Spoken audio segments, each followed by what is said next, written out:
Today, we're going to talk about one of the most powerful forces that controls your energy, your mood, and your sleep. And guess what? It's completely free. It all has to do with the specific kind of light that hits your eyes when the sun is low in the sky. So let me ask you something, and I'm guessing you'll know exactly what I'm talking about. Do you ever just feel completely drained during the day, just dragging yourself through the afternoon, but then right when it's time to sleep, bam, you're wide awake? It's so common, and it's not about your willpower, it's about your biology. See, here's the thing. Your body is running on this ancient clock, a clock that's been fine-tuned over millions of years to sync up with the sun. But our modern world, with our dim indoor offices and our super bright screens at night, it's sending that ancient clock a bunch of really, really confusing signals, and it's basically breaking it. Which brings us right here to our broken internal clock. You can actually give yourself a pretty nasty case of jet lag without ever getting on a plane. Think about it. Our days are spent in light that's too dim, and our nights are spent in light that's way too bright. This mismatch completely messes with our brain's master clock, and the result is way more than just feeling a little groggy. So how does this all work on a biological level? Well, deep inside your eye, in the retina, you have these incredible neurons. They're called melanopsin ganglion cells. Now, these cells don't help you see like shapes or colors. Their job is way more fundamental.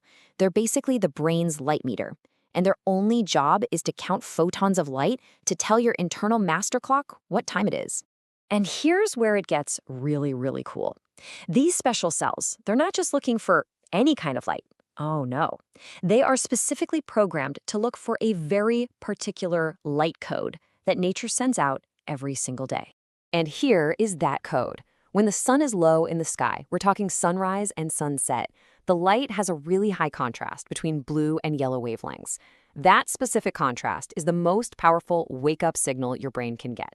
It locks in your body clock for the entire day. Now compare that to midday light. When the sun's right overhead, all the colors are mixed together. It's great for keeping you alert, sure, but for actually setting your clock, it's what scientists call a circadian dead zone. It just doesn't work. Okay, so what do we do with this information? Well, it leads us to the first and probably the most important habit you can build, creating a morning anchor. I'm not exaggerating when I say this is one of the most powerful, scientifically backed, and completely free things you can do for your health. And the protocol couldn't be simpler. Seriously, step 1, within an hour of waking up, just go outside. Step 2, aim for somewhere between 5 and 30 minutes. If it's a cloudy day, you'll need a little more time. But trust me, those critical photons are still getting through. Step 3, you don't have to stare into the sun. Just face its general direction. And step 4, this is crucial, do not wear sunglasses. They literally block the exact wavelengths your brain needs to see. The benefits of this tiny habit are just huge.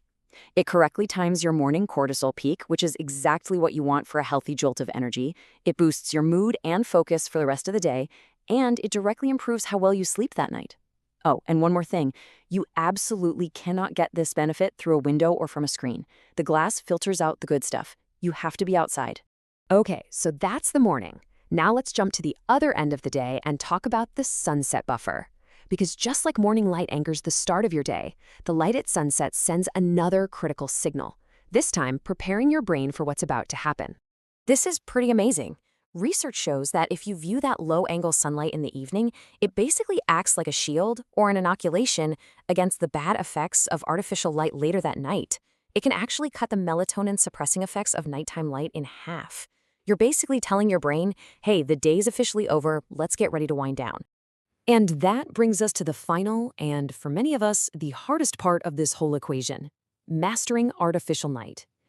This is where most of us completely sabotage our sleep, and we don't even have a clue we're doing it. Get this. It takes only about 15 seconds of bright light exposure late at night, between about 10 p.m. and 4 a.m., to seriously crush your body's production of melatonin. Just 15 seconds. And why? Because as the day turns into night, your eyes become incredibly, exquisitely sensitive to light.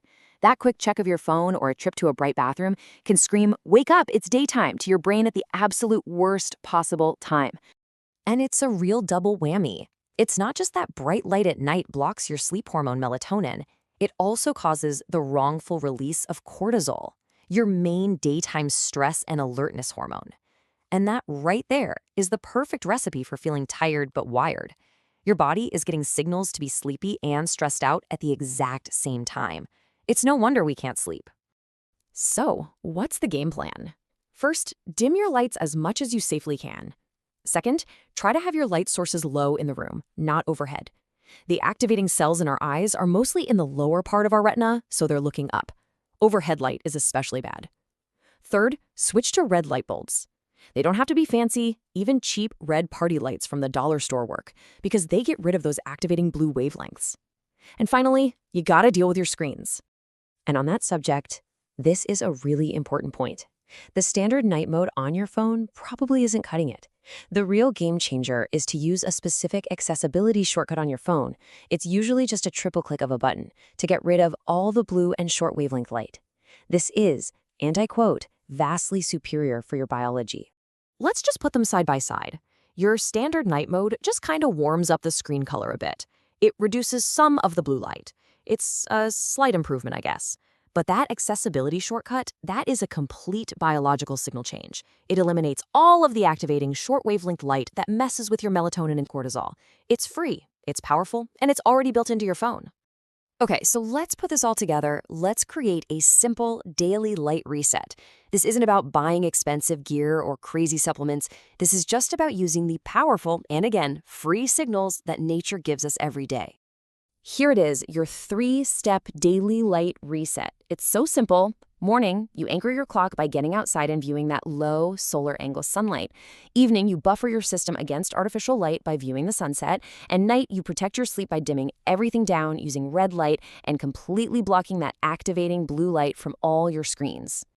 The big takeaway here is that you're in the driver's seat. You are the architect of your own biology. And managing your daily light exposure is one of the most powerful and fastest acting levers you can pull to improve your health, your energy, and your mood. So I'll just leave you with this one thought to chew on. What if the real key to feeling better, to having more energy, better focus, and deeper sleep, what if that key isn't something you have to buy, but it's been waiting for you right outside your window this entire time?